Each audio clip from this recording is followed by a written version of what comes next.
everyone, good morning. Ma'am ngasi gi aigi breakfast ulake. Ma'am si se aigi hana su thagat khiba breakfast to aduga manei adubu hana gi duna chia seeds ne aduga ngasi gi sina flax seeds marudo adudo ngau thoga aina grinder tong thoga makup powder ola laga aduga to laga chabani aduga ma'am si gi flax seeds to aduga chia seeds ka adum magi kana base manei hai tare aduna ma'am flax seeds sina chia seeds haina dabana flax seeds sina biro aduga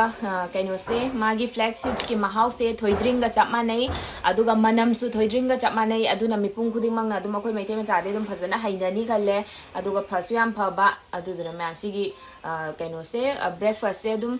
chakhau sokpa mina su myam pharabani loina mak chabiro aduga healthy oina lainingba weight loss tawningba diabetes normal lakningba sing adum chabiro ma'am